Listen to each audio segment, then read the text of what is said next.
রহমতুল্লাহ। জুলাই সনদের 84টি বিষয় ছিল, এর মধ্যে বিএনপি দলগতভাবে নোট অফ ডিসেন্ট দিয়েছে 10টি বিষয়। ওই 10টি বিষয় হচ্ছে বাকি 74টা বিষয়ের চেয়ে বেশি গুরুত্বপূর্ণ এই রাষ্ট্রের জন্য, সংস্কারের জন্য, অগ্রগতির জন্য। অন্তর্বর্তীকালীন সরকারের 133টা অধ্যাদেশ, এর মধ্যে ইতিমধ্যেই 20টা বাতিল হয়ে গিয়েছে। এগুলো আর নতুন করে আইন করার কোনো সুযোগ নেই। বিএনপি যদি করে তাদের মতো করে করবে। এই বাংলাদেশের সংস্কারের জন্য যেই প্রতিষ্ঠানগুলো বাংলাদেশের আওয়ামী লীগ ধ্বংস করে গিয়েছিল সেগুলোর স্বাধীনতার জন্য এই 20টা অধ্যাদেশ বাকি 113টা অধ্যাদেশের চেয়েও বেশি গুরুত্বপূর্ণ ছিল।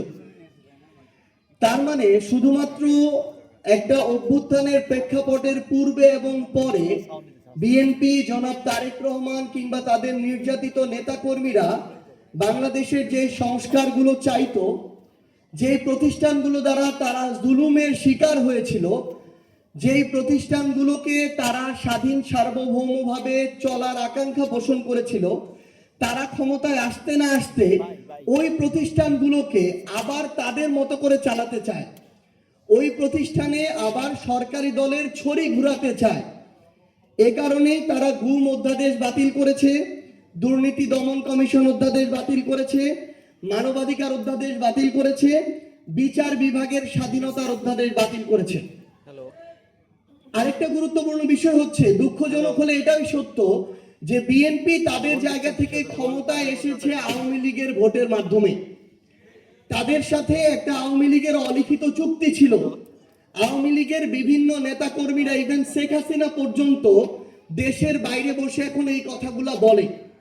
তো এর মধ্য দিয়ে এখন সবচেয়ে বড় যে সমস্যাটা হয়েছে আমার জুলাইয়ের যোদ্ধাদের, শহীদ পরিবারদের, যে অভ্যুত্থানের পরে এই নতুন সরকারটা যখন গঠন করলো তারপর থেকে আমরা দেখতে পেলাম সেই অলিখিত চুক্তির কারণে যারা ওই জুলাই যোদ্ধাদের উপরে অভ্যুত্থানের সময় আক্রমণ করেছিল, যারা আমাদের শহীদ ভাইদের হত্যার জন্য দায়ী, তাদের অনেক দাগী আসামিরা এখন জামিন পেয়ে যাচ্ছে। আমাদের আহত যোদ্ধাদের উপরে ঢাকা শহর থেকে শুরু করে বিভিন্ন জায়গায় যারা হুমকি দিয়েছিল, আক্রমণ করেছিল, লাঠি দিয়ে পিটিয়েছিল, তারা এখন আবার ওই একই জায়গায় বুক ফুলিয়ে বেড়াচ্ছে এবং আমার আহত যোদ্ধা আর শহীদ পরিবারদেরকে বলছে যে তোদের সময় শেষ হয়ে এসেছে, আমরা ফিরে এসেছি, দেখব তোরা কি করতে পারিস।